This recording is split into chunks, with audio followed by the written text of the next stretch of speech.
This conference will now be recorded. All right, so good morning, everybody. Thank you again for coming to this month's HR Council, sponsored by Frontline HR, a roundtable and open forum on COVID-19 and increasing employee activism in the workplace and also other workplace relations. So, Mike, if you'd like to take it away and do a quick introduction.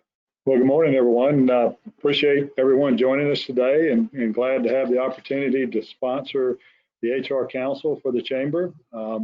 It's certainly an interesting time to be an employer, and it's probably one of the most challenging times. I've been an employment attorney and HR consultant for over 30 years now, and I don't think I've ever seen anything quite like this. And of course, none of us have seen anything quite like this, but I know we've all had a lot of seminars and we have attended a lot of webinars on a lot of employment related issues, certainly COVID related issues. And those seminars are usually, or webinars are usually attorneys or some experts speaking to you and saying, oh, we're going to make this interactive and we're going to have time for discussion. And it turns out that there's never any time left at the end, or no one ever really wants to speak up. So we thought it would be a good idea as for this HR Council meeting, the quarterly meeting, to make this more just of a roundtable, a discussion. And so we'd like for everyone to unmute. We'd like for everyone to talk, or at least unmute when you're talking. And let's talk about, you know, some of the issues you're seeing. I put a few things on the agenda. COVID issues continue to kind of take the most of the attention, but also, you know, increased employee activism is an issue that we see nationwide, where a lot of employees are speaking up and taking positions that, you know, maybe being a lot more vocal and sometimes even radical in the workplace. And sometimes that creates some issues, and we have to be very, you know, conscientious with handling those responsibly and in a legal and appropriate manner, and a way that is good for enhances employee engagement. Certainly race relations is an issue that is in the national forefront and is in the employment forefront everywhere in the country. And so those are some issues I put on the agenda, but really anything and everything is open game. This is basically, even though we're all in different places, as if we are sitting around the chamber table here or around a table somewhere, and just having sort of a, you know, brainstorming best practices, open discussion of the issues that you're seeing and struggling with in the workplace. So glad to have Harper with us from Lyons HR today. And she's an attorney who is with a company that manages a lot of employees. I think we're in the 16 to 17,000 employees around the country. And so they see a broad range of issues that affect small and mid-sized employers and large employers for that matter. Dale Dunn is with us today as a business coach and leadership coach. And he's actually in the chamber room with us. And so anyway, like I said, I don't have an agenda. I'm not going to sit here and do a webinar. We're gonna open it up and let's just talk and really be interested in hearing from you some of the things that you've encountered, as well as some of the challenges and frustrations that you're dealing with right now in the workplace. So I'm gonna just be quiet and invite you to speak up.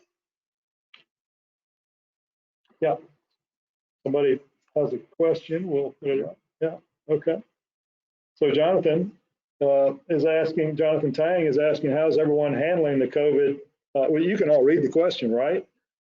I think everyone can read the question. So how's everyone handling these COVID interaction issues in public setting? I can't read the question. I don't know where it's. Okay, thanks, Nanda. I appreciate it. Thanks. Glad to have you on camera as well, Nanda. I had to be. Well, we like seeing your smiling face. So the question is, how is everyone handling COVID prevention interaction in a non-healthcare or public setting? i.e. mask and social distancing. What happens if an employee doesn't want to wear a mask? Is it worth firing them, especially with $875 a week in unemployment? Before we say anything else on that, I will tell you that the $600 federal supplement to state unemployment comes to an end at the end of July unless Congress extends it. And there's a lot of discussion of that in Congress right now of extending that $600. My guess is if they extend it, you're going to see a lot of limitations on it that weren't on there originally, so that people aren't basically rewarded for sitting at home, making more money sitting at home than they would be making in the workplace. Because I mean, 875, when you add the 600 federal plus the 275 state limit, $875 a week for sitting at home is not a bad day. And so a lot of people have chosen that. The state has implemented, and most states have implemented now, a way for employers to report those people, and they will cut off their unemployment if they turn down a legitimate opportunity to come back to work. So I think that the federal, if the $600 does get extended, you're going to see a whole lot of limitations on that we didn't see originally. So I'm going to be quiet and that's a good question. So how's everyone handling the interaction issues in the public setting? So I'll help here a bit. Impacted. I've been an essential all along. I've not closed. Lucky me, I got Mike to help me before COVID started.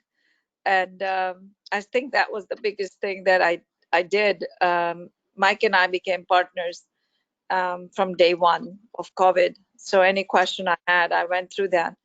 I'm also privileged to have the brand behind my back, but the brand didn't come in literally till beginning of June. They let us be for March, April, and May. There was nothing. Alabama Restaurant and Hospitality Association, the Chamber, there are organizations that stipulated a lot of help starting from the beginning. And I was on, I think, every darn webinar that was around, and then studied what was going on. So March 2nd is my first flip chart that I started talking to my staff, and it was a no-brainer. I'm medically qualified. I'm a radiation therapist from the past, and I explained to them, here is what this is. This is what we're going to do. And in the beginning, I had everyone fighting me, why this mask? And I said to them, it's your safety, not mine. It was their safety. And it slowly ingrained into them that this was a necessity. But to make them believers, they had to understand the why. I think that was my biggest thing. And I do not have anyone not listening. It was not a forceful thing. It was telling them what was going on. It was showing them what my numbers were. In regards to HR, I haven't had that PPE issue. I haven't had issues with wearing, distancing, washing, and applying the cleaning habits. I think that the biggest issues that I have had is the money that Mike is talking about. Once the ones with the babies, the ones that had to stay at home with the children, but it has required more emotional connection than a legal and a process-driven connection.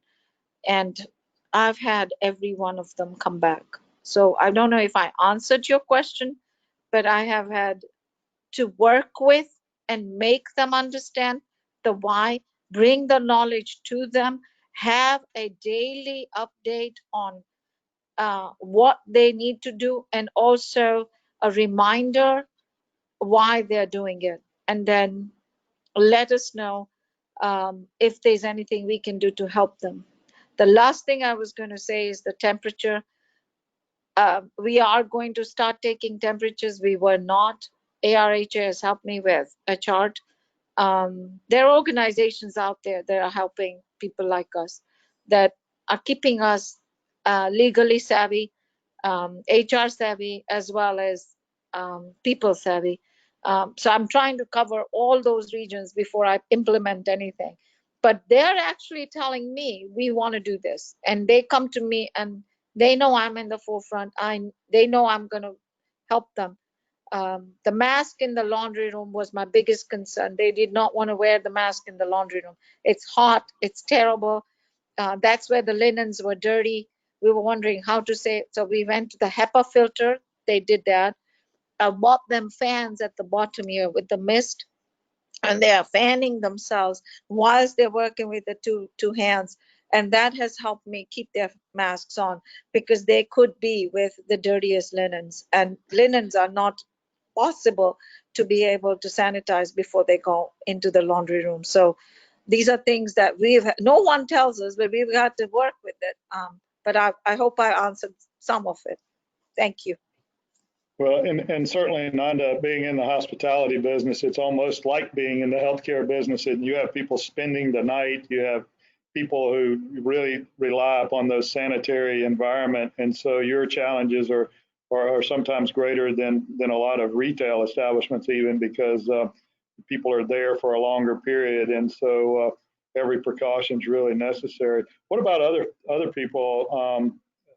Other people on the call, how have you handled the social distancing and mask issue? Because I see you go around town anywhere and you see some workplaces where they are very vigorous about enforcing the requirements. They have the plexiglass shields in front of the cash registers. They have all the workers with masks.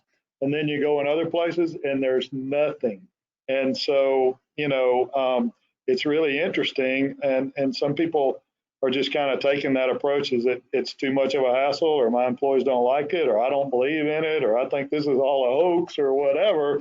But other employers are being, very, very cautious. So I would be interested in either hearing what you're doing or hearing what you've observed that you either liked or disliked. Don't necessarily throw out names, but. Well, I think this is Jonathan. I think, kind of piggybacking on my question, I appreciate it, Nanda, for your feedback as well. But, in my retail environment, it's a lot easier to say, hey, we're coming in contact with the public, so we need to, take more precautions. But, the question that I have is once it starts to you get into the office environment of, well, we don't deal with the public every day. It's just me and 3 other people. Well, if you bring it from home, you've hammered 2 other people in a small business. So that's kind of obviously it would be much easier from an employer standpoint if there was some sort of state or federal regulation that required, whatever, but how do you approach someone that, like you just said, Mike, if someone thinks it's a hoax or whatever? I mean, even, you can only educate somebody enough if they want to learn. And so if they're not willing to do that, I mean, is it, do we make it a condition of employment, or do you just say, if you're comfortable, wear it. If you're not, I'm going to wear it. Respect me and I respect you. Or so I'm just kind of curious what's going on out there in more of an office setting, of course. I'm gonna throw it over to Ree here for a minute and ask her, what's your obligation as an employer, as a business owner, especially if you have public coming in? Is your obligation to your employees? Is your obligation to the public? Both? And what happens if you are so cavalier about it that you kind of say, I'm not going to do anything? What are your thoughts on that?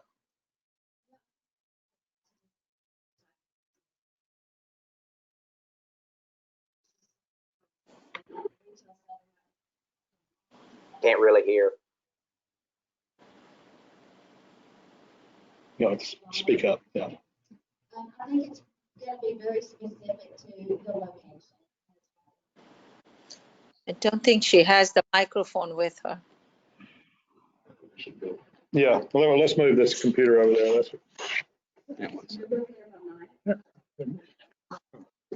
Tough, it's social thing, it's tough. Look at the social distance. I Switch back and forth. Okay.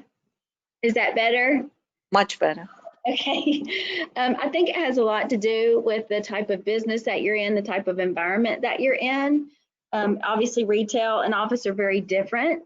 And I think the obligations are going to be very different because in an office situation, you may not be as obligated to a guest or to the public as you would be in a retail environment. In our office, we keep the doors closed and locked with a sign on the door telling them how to, contact somebody within the building if they need to come in. We're not really allowing visitors right now. And so that's one way that we've approached it.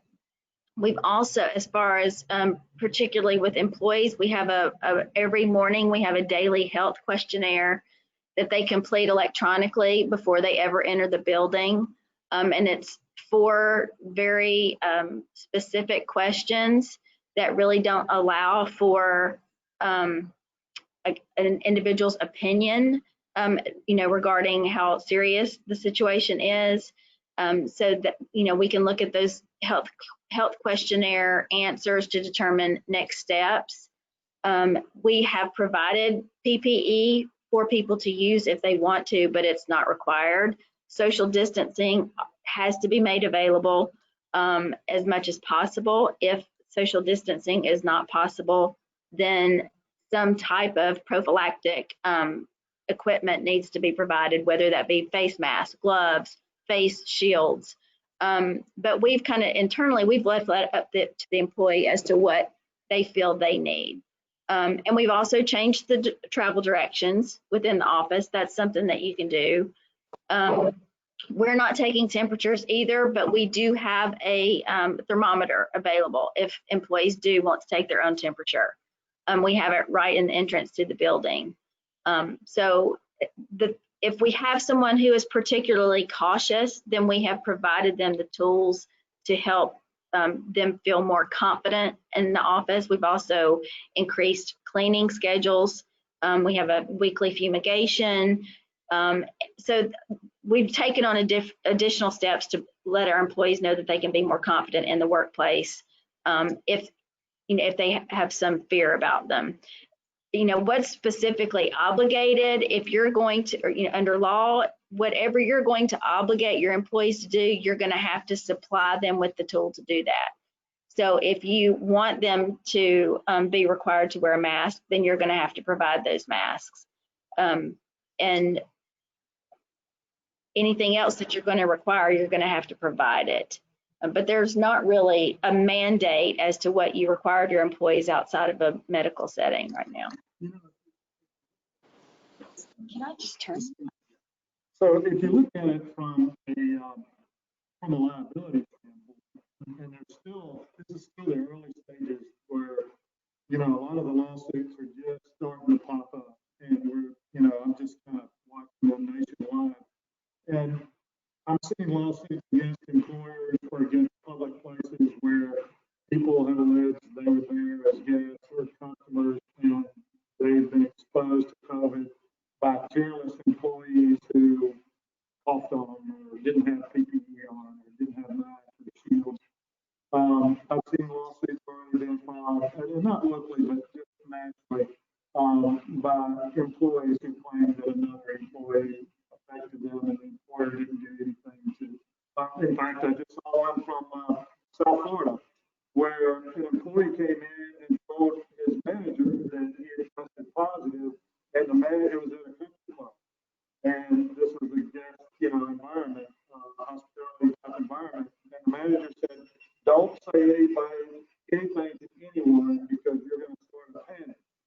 And so, Hey, Mike, it's hard. You're kind of muffled. I can't hear you too well. I'll pull through. Thank you, Jonathan. So, in this country club situation, this employee who had tested positive told his manager. The manager said, "Don't tell anybody. I don't want everybody to have a panic, and the guests to panic." And so he didn't, and the employee went home. And the employee didn't go home at first.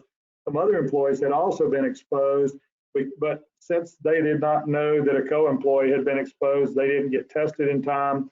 And I mean, it got worse and worse. And they didn't tell any of the guests or members that this person had been exposed to or anything else. And so now they're being sued because, they're being sued by the employee that tested positive because, he's claiming that they didn't protect him, they didn't protect the co-employees. And so I think you're just going to see more and more cases like this popping up. So, I think you should do everything you can to protect your employees first and your guests, obviously, if you're in a guest type business, or, to the extent possible from your employees or from the facilities themselves. So the sanitization that Ree talked about, that Nanda talked about. Certainly, if you have a lot of customers coming in, like in convenience stores, some shields between, plexiglass shields to shield an employee who, shield the employee from the public and shield the public from the employee makes sense. If you do have employees that test positive, there are certainly steps that you need to take. That's a whole different line that we need, we can talk about. But there's just, there are a lot of things you should do. I tell you, a company that, I've been on some calls and I've listened to some of the discussion of some of the issues they've dealt with, but Publix is a nationwide, or at least a southeastern chain. And you can see what steps they're taking in their stores with employees masking up, with, the shields in the cash registers, with,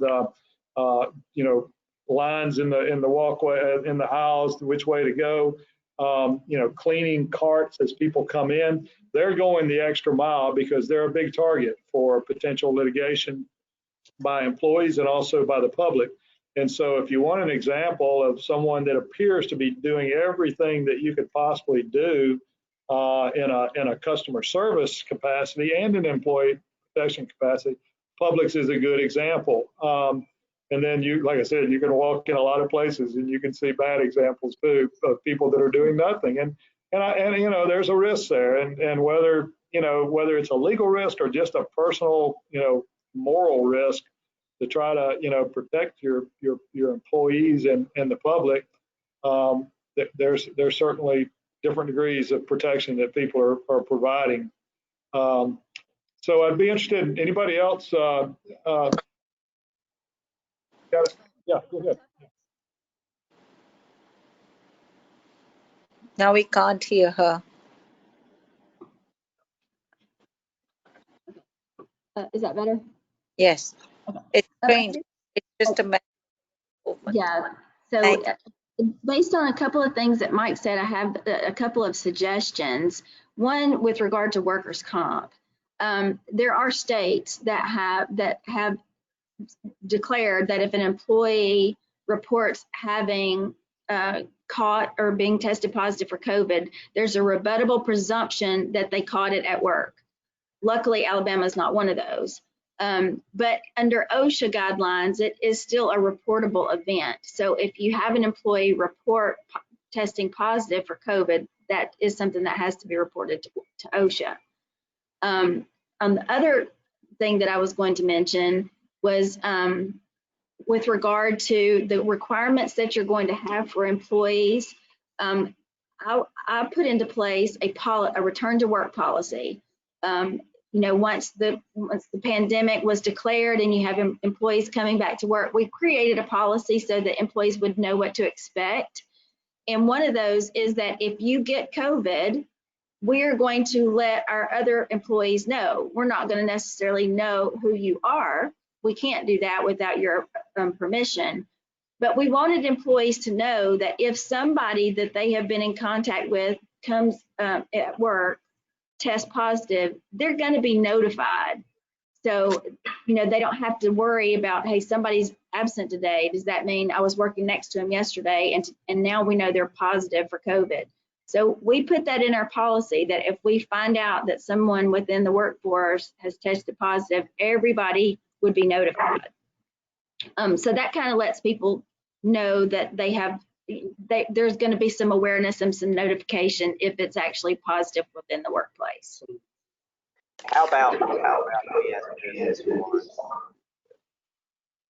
Now it's turning into the telephone game. Everyone, you know somebody that came in contact with somebody that you saw in X, Y, and Z into the fifth. So how is everybody protecting themselves with policy to say, well, hey, I came in contact with a person that, tested positive. I mean, obviously, when did that happen? When was your contact? When was all this? I mean, so obviously the safe is, hey, stay, home. But obviously now with which, testing is becoming a little bit more scarce again, so that, they're just not going to test you because you potentially came in contact with somebody. And so, Mike's story there about the country club, I mean, obviously that's a little bit different because the person actually was positive. But right. I mean, if, you run into a family member that potentially tested positive, or a friend or whatever, I mean, obviously you can bring it to your workplace setting, but how do you not witch hunt that person and say, oh, you automatically have it, but also at the same time being cautious enough, like you guys are saying, to say, well, just because someone's positive doesn't mean you're positive. Just like if you have a fever doesn't mean you have it either. So I get at least one of those calls every day. And I have never wanted our company to take on the responsibility of making a medical decision for someone. So I send everybody to the CDC website, cdc.gov. They have a self-checker that is a series of questions based on your location, based on people within your household, based on travel patterns. And at the end of that, it will give them the guidelines for the next step. It might be, you're fine, just monitor for symptoms. It might be, you need to stay home and monitor for symptoms. It might be, you need to get tested. So it takes the individual specifics for that employee, goes through certain criteria, and gives them the decision for what they should do. And so I've asked our employees just to go through that process, send me a screenshot of the final guideline from the CDC, and then we move forward from there based on those guidelines. And then Mike asked me also. Yeah, go ahead. Yeah. You had asked also, if we identify. Yeah, so when we developed our return to work policy, because we had all gone remote for about a month and a half, when everybody came back, part of our policy was an acknowledgement or an authorization, if you will, that the employee can sign saying it's okay to tell who they are. So if we have not, knock on wood, and we're very thankful we haven't had an employee test positive, but when that happens, we will ask them if they want to sign that acknowledgement. It certainly won't be required, but that would allow us at least to let the employees know, okay, that's somebody that I have definitely been in contact with. Otherwise, we will end up closing the office for 2 weeks to allow everybody to self-quarantine. I think it's look, I'm married to a doctor that's treating COVID, right? I'm always in contact with him. I think there are two things that you guys are talking about. One is the moral and one is the legal.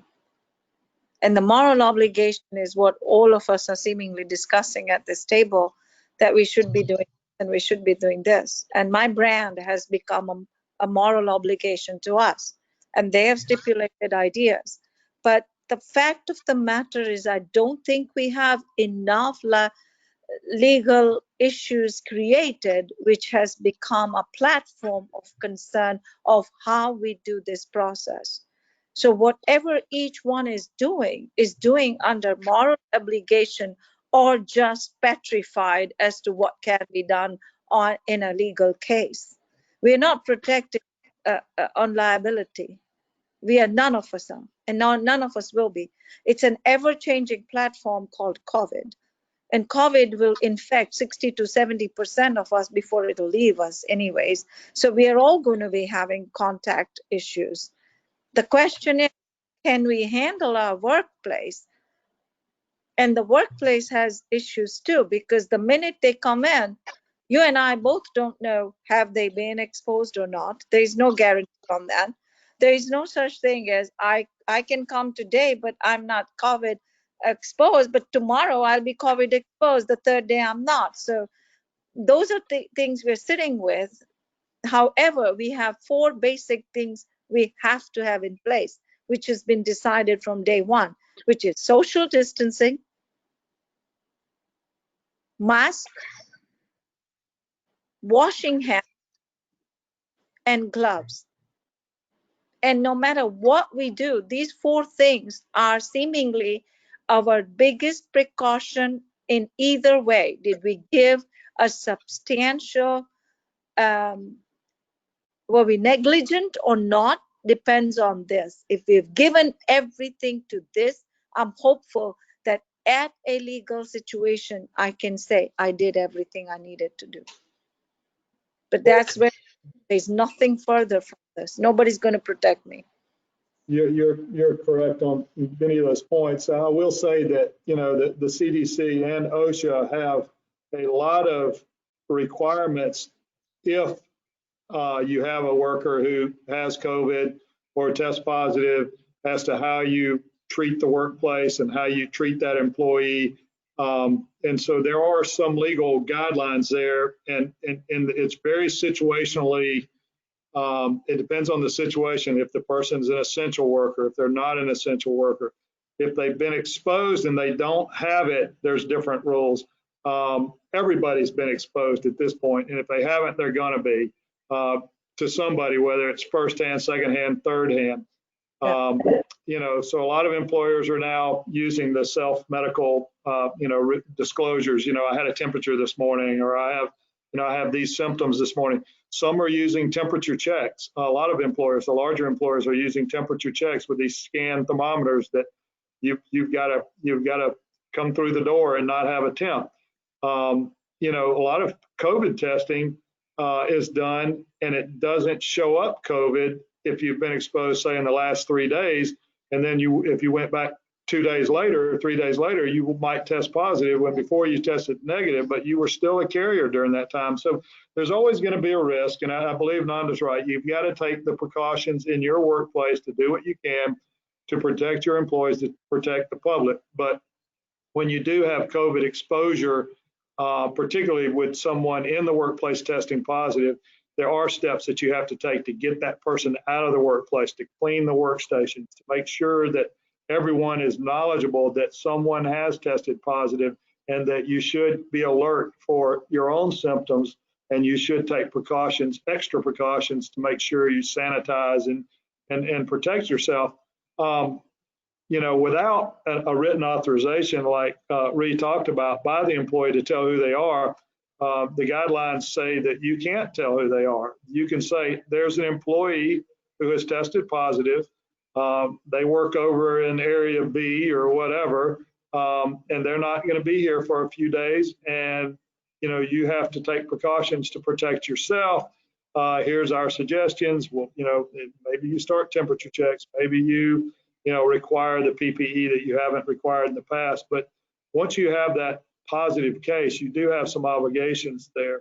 And, you know, people are going to figure out who the person is, but you don't want to be the person as an employer that tells the others who tested positive without some kind of written release and authorization from that employee. They'll figure it out, but it's not you that's saying, you know, Joe Brown tested positive today and will not be here. It's just like someone in our workplace has tested positive, and we're taking the following precautions. You should take the following precautions. Again, all that's outlined very carefully on the CDC website. I've found it to be the best source. The OSHA site is really hard to follow. It's all over the place. And I think if you follow the CDC guidelines for your workplace for prevention, and certainly when you have a positive case, if you follow the CDC guidelines, I believe you have a strong defense in a case like the one down in Florida at the country club, where they didn't follow the CDC guidelines. They didn't tell anybody. that someone had tested positive. They took no steps to protect co-employees, took no steps to protect the public. All they had to do is follow the CDC guidelines and they would have been fine. But they stuck their head in the sand and even tried to bury the issue. And that's where you can get yourself into legal trouble, beyond the moral, guilt of exposing all these people to the COVID. Is there such a reasonable care? I'm sorry? Reasonable care. Well, that's the standard, the legal standard that, is a negligence standard that would be applied in a public situation. In a employee situation, it's a little bit different because some of the workers' comp exclusions that may apply to liability. But if you have gross negligence for not doing anything and totally ignoring all the guidelines, there may be even an exception to the workers' comp protections where employees can sue you directly outside of workers' comp. Would you agree with that, Rhea? I'm just I'm not an Alabama attorney. I'm a Florida attorney. So in Florida, I know that would be the case, and I assumed it would be in Alabama.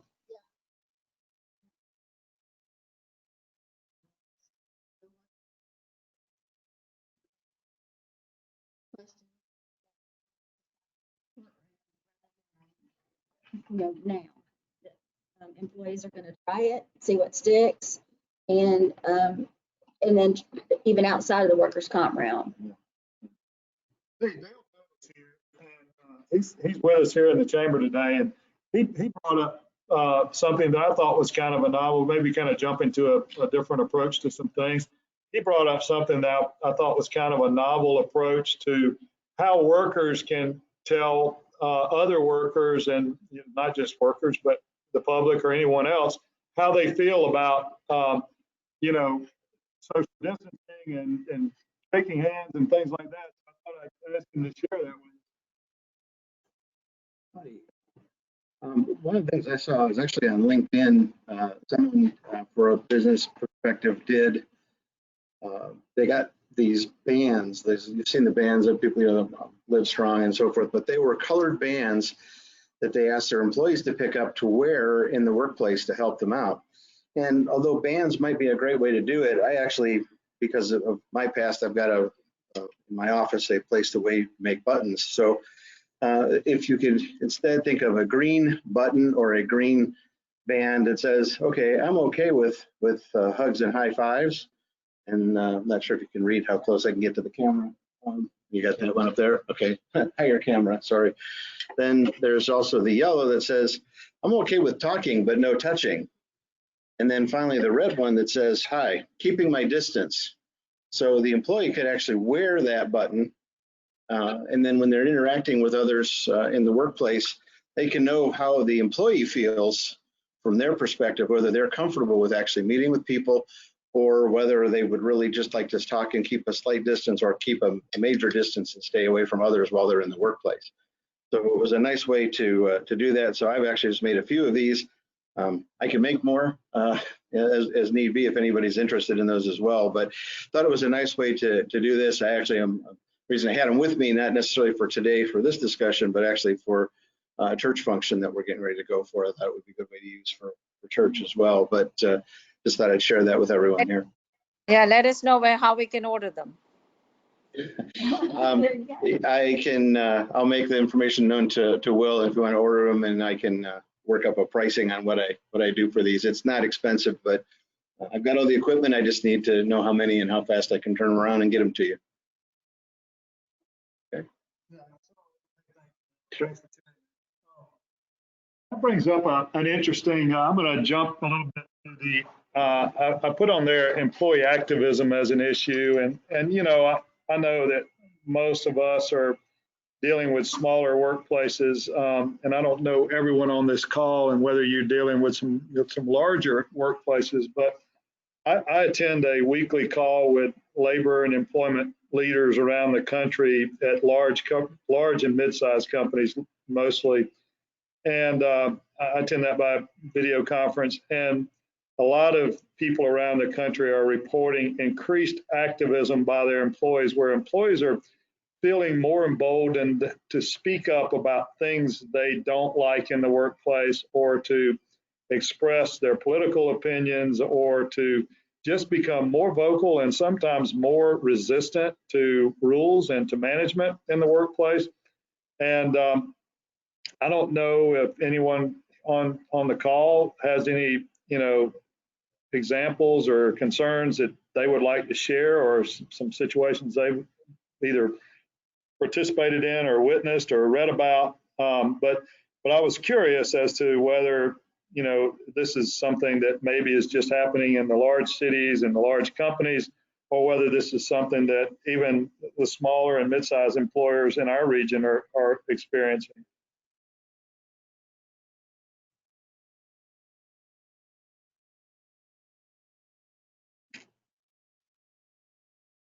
Anybody, anything they want to share on that? I can just tell you, I mean, it certainly has been an issue in some of the larger businesses, and I call it, a combination of the COVID tensions and frustrations and some of the national social issues that, are certainly predominating the national front.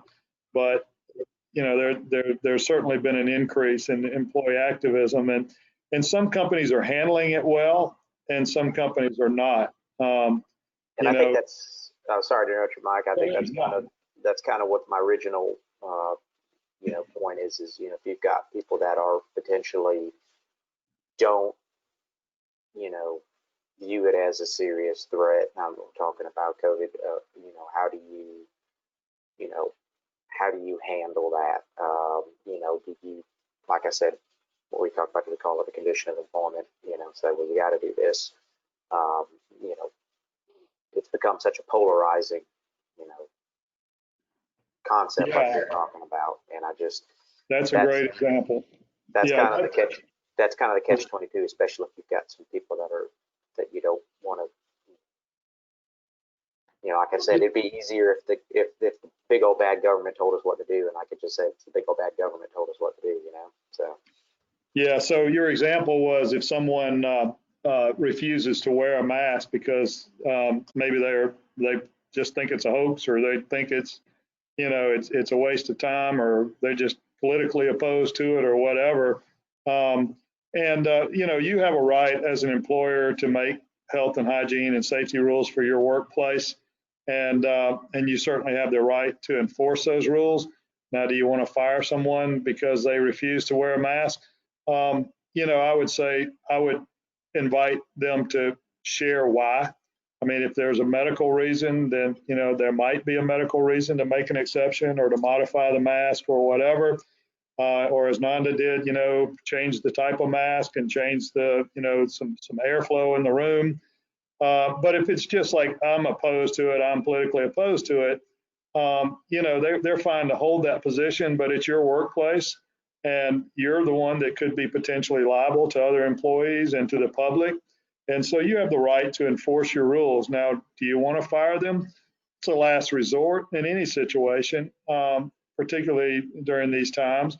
But, you could say, well, you can just stay home until you decide you're going to do it. And I'm going to have to find somebody else who's going to be willing to follow our work rules. And so, I mean, you can take action. We don't want to have to fire anybody, but, if they're just being downright, refusing to do it, I think you have that right on a health and hygiene safety type issue. Ree, I'm kind of throwing a legal opinion out there. Do you agree, disagree on that? You got any thoughts about that?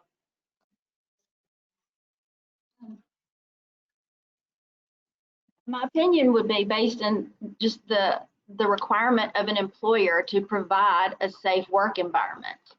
And if you determine that the mask is needed to be able to provide that safe environment for your employees, then OSHA's saying it's a requirement. And so I would embrace it as a requirement and enforce it with employees.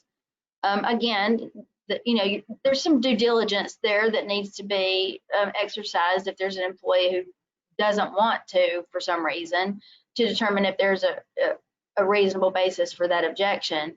But you absolutely have the authority to make that decision if it's necessary to provide a healthy workplace for your employees. So my assumption then would be that you need to make it a policy beforehand. Is that right? Before they even come with the conflict? Yeah, I mean, it'd be best if you had the policy in place, whether it's written or you've already just announced it to everyone. We have a policy, everyone has to wear a mask while they're at work. And if they refuse, then you have to sit down with them in a confidential setting and just say, okay, we have this policy as far as explain the why, as we talked about earlier.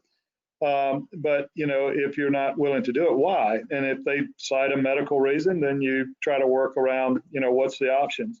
If they cite a philosophical reason, say, that's fine for you to have that outside the workplace, but this is our workplace and we have responsibilities to each other. We have responsibilities to the public, and that's our rule. And, we expect you to abide by that like any other workplace rule, whether you agree with it or not. And so I think you're on sound ground to do that. But again, you want to try to, you don't want to make it a conflict if you can avoid it. But if they're just being downright belligerent and refusing to do it, so, at some point you got to call their bluff on it and say, look, are you refusing to follow our workplace policy? It's no different than if you have a smoking policy and somebody comes in and lights up in your place. I mean, they're breaking your rules, and you have a right to enforce your rules. And no court, I don't think. Again, it is kind of the wild, wild west out there, but I don't think any court or jury is going to find you liable for imposing OSHA and federal regulations or recommendations, CDC recommendations on hygiene and workplace safety, and then someone refusing to follow it. They're not going to find you liable for that, especially in an employment at will state like we are in. So the way I see it is it's uniform, and we implement uniform policy, and that's a uniform.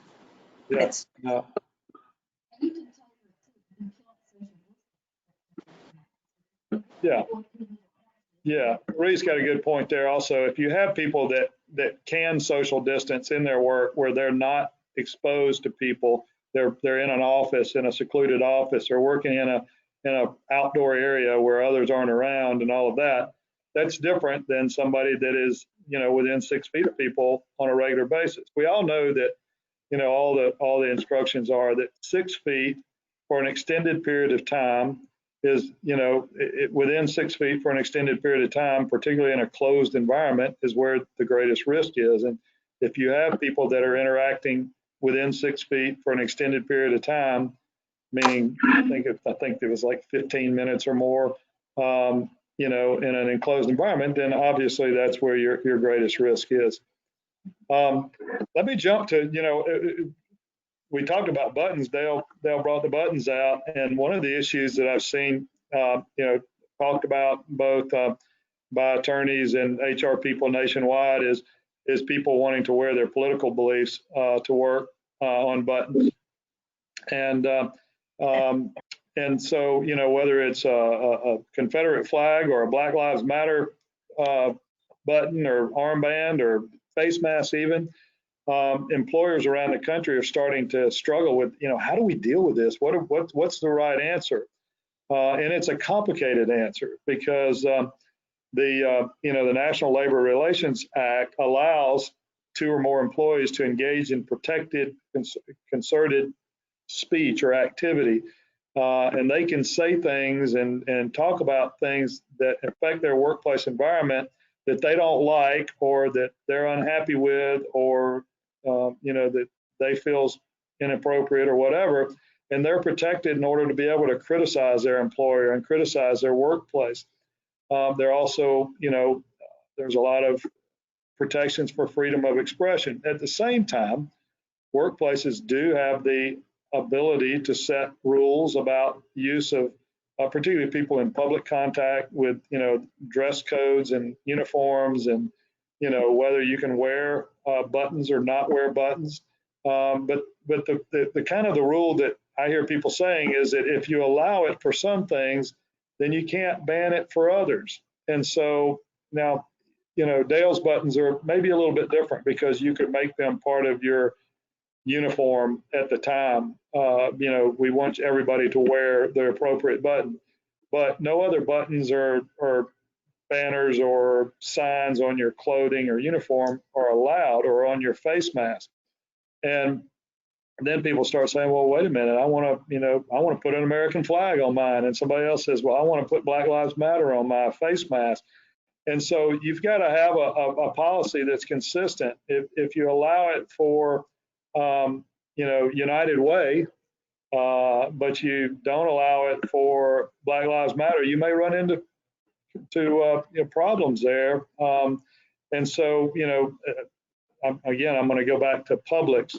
Publix has taken the policy that if you're in a public facing job, you either wear a face mask that says Publix, or you wear a blank one, but you can't come in wearing one that, has your political allegiances or your favorite group on it. And so, they're probably going to end up being sued by somebody because somebody doesn't like the rule. But, a lot of the larger companies are taking the position that our rule says you can't display any kind of, advertising or soliciting or political affiliation or whatever on your work clothes or on your yourself as you interact with the public. And so and I think that's kind of the popular view right now, because again, if you allow one type of expression, then it's going to be pretty hard to say you don't allow other kinds. And so I think we're going to see more and more of that, and we're going to see a lot of fighting about that. And, we all know that there are a lot of volatile buttons and things that people could wear right now that not only affect how they come across to the public, but affect how they come across to each other in the workplace, and affect the workplace teamwork, the workplace morale and atmosphere. And so, those are going to be issues that I think we're going to see more and more of. We're going to have to deal with. My only caution to you would be proceed cautiously before you discipline people, before you make a big deal out of it. You might want to talk to your attorney or a consultant or whoever to say, what do we do about this? Because every day the rules kind of keep changing. The same thing with COVID. I could give you some advice today that next week may be old advice, and because we keep getting new Q&As from the Department of Labor, and Q&As or updates from the CDC, and updates from OSHA. And so, and then some court cases are starting to move through the system. So it's an ever-changing environment. I know we're running out of time, and about 2 or 3 minutes left. So does anyone else have anything you'd like to raise or suggest or request? I was going to say quickly that with me, we've been in renovations, so we provide renovation buttons. So if we provide a button regarding a situation at work, then that's our button, and that becomes uniform. Yes, no, that's fair. And employers, Publix has buttons where, ask me about our deli section, or whatever. Those are officially designated uniforms, and are parts of the uniform. And I think you and any employer has the ability to say that this is officially approved. But again, I'd deter them from getting into, or warn them about getting into, political displays and things that aren't strictly business related on those kinds of buttons. Hey, really appreciate everyone joining us today. And it's, like I said, it's been a kind of an unusual time. And I know we've got one more HR council before the end of the year, and certainly welcome your suggestions on any topics that you might be interested in, because this is for you and it's for your benefit. And we want to make sure that we address and kind of stay on the forefront of anything that we can to help you as business operators, as HR professionals, to do your job more effectively. So thank you for participating today and for your time today, and encourage you to participate in the next council and give us your suggestions on anything you might like us to talk about. And Will, I'm going to turn it back over to you. Thank you, Reed. Thank you, Dale, for joining us. Thank you, everyone, for participating today. So thank you everybody for who's watching online today. Hope our first hybrid event went really well.